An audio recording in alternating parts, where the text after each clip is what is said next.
morning. Today we're going to take a look at arithmetic sequence and series. Let's go.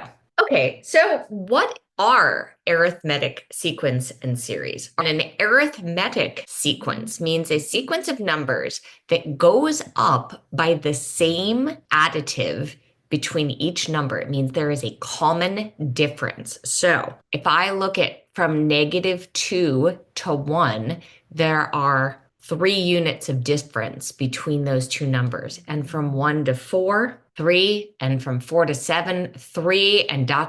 means it's continuing the same way. So this is an arithmetic sequence, and it has a common difference of 3. All right, so then what is an arithmetic series? Well, an arithmetic series is the sum of n terms of your sequence. So the difference between sequence and series is sequence is a list of numbers, series is a sum of a certain section of those numbers. All right, now, these things come with formulas, and then we use those formulas to do all kinds of stuff. So let's get the formulas out there. The formula for an arithmetic sequence says that the nth term of that sequence, the a sub n, equals the first term of that sequence, a sub 1, plus n minus 1, the number of whatever term you're looking for, minus 1 times the common difference. Okay, so let's think about that. What that means is we take our starting point, right? And then we're going to add however many 3s we are away from our starting point. So that means if we want the third term, we are 2 d's away. And that's why it's n minus 1 instead of just n, because by including our first term here, we are then n minus 1 d's away from that first term, and that will get us the nth term. And then our formula for an arithmetic series for the sum of however many terms goes like this. N divided by 2 times a sub 1 plus a sub n. Let's talk about what that means. Essentially, we are taking the average of all our terms, right? The first term plus the last term divided by 2 and multiplying it by the number of terms we're calculating. So that's where this formula comes from. So let's say our homework problem asks us to find a rule for the nth term of this arithmetic sequence, and then it wants us to find a sub 13 or the 13th term, and then S 100, the sum of the first 100 terms. Okay, to find a rule for our nth term, we're going to write the parent rule on the page, and now we're going to start substituting things in. So a sub n, we're not substituting anything here. That's what we're trying to find. A sub 1, the value of the first term. Okay, that's -2. N minus 1, that stays the same, but D, we know the common difference in this sequence is 3. So this is a perfectly acceptable rule, but most teachers would probably like you to distribute this 3 through and combine like terms. So first step along the way looks like that, and then we would combine our -2 and our -3 to have the following rule. A sub n equals 3n minus 5. Okay, next step, we want to find the a sub 13th term. So we're looking for a sub 13. That means 13 is n. So we substitute that in. 3 times 13, that's 39, and 39 minus 5 is 34. So the value of the 13th term is 34. Okay, next up, we want to find the sum of the first 100 terms. Well, the first thing I'm going to do is I'm going to write my formula.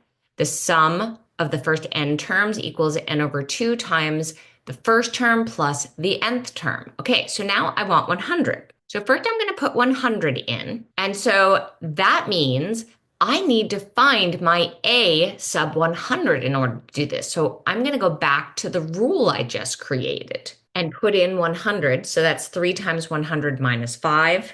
Or 295. Now I can go ahead and substitute in my a sub 1, -2, and my a sub 100, 295.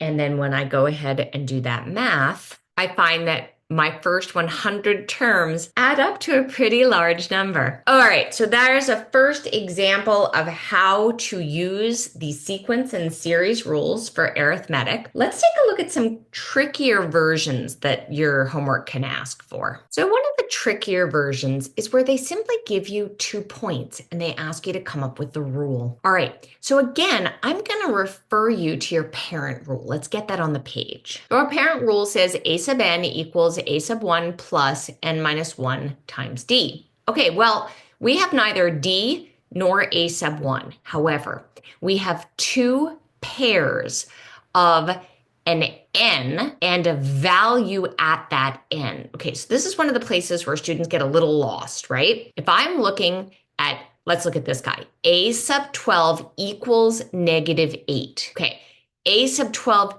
a sub n, that means my 12 is my n.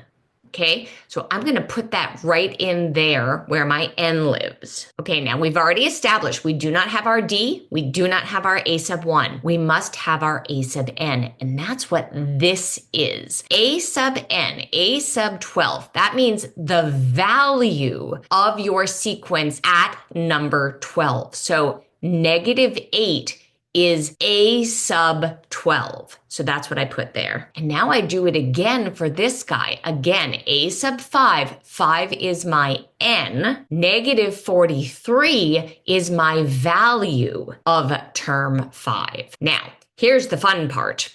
I have 2 equations in 2 variables. That means they are solvable. I'm going to use simultaneous equations. So I am going to subtract my bottom equation from my top equation. What that looks like is this.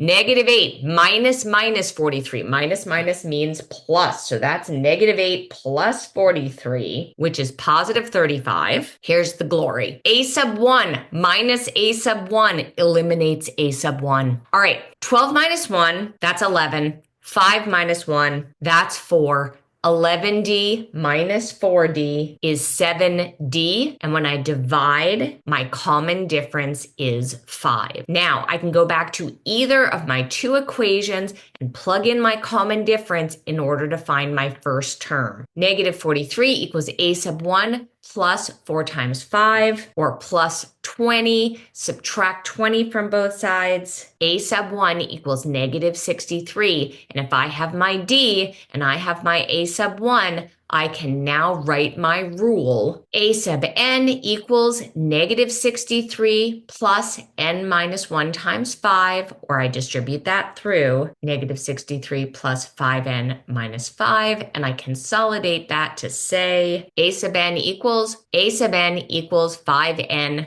minus 68. Okay, great work on a hardish problem. All right, let's take a look at one more that involves sums. Here we go. And I hear you go, wait, what? What in the wide world is that? Okay, this expression here means sum.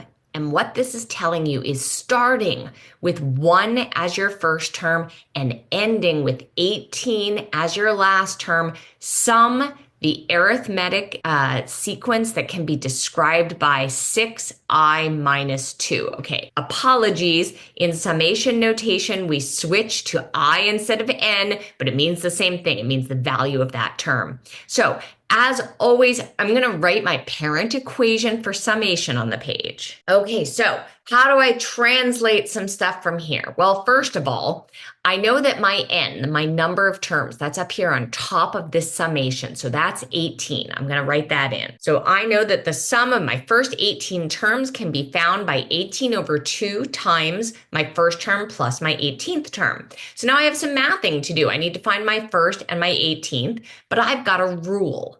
So here I go. So my first term is found by 6 times 1 minus 2, and my 18th term is found by 6 times 18 minus 2. So those two values are 4 and 106. And now I put those back into my summation equation. 4 plus 106 is 110, and my calculator tells me that the sum of my first 18 terms will be 990. So there is a good start into arithmetic sequence and series. Leave any questions you have in the comments. Consider subscribing to my channel so you know when I put out a new video. And as always, keep on mathing.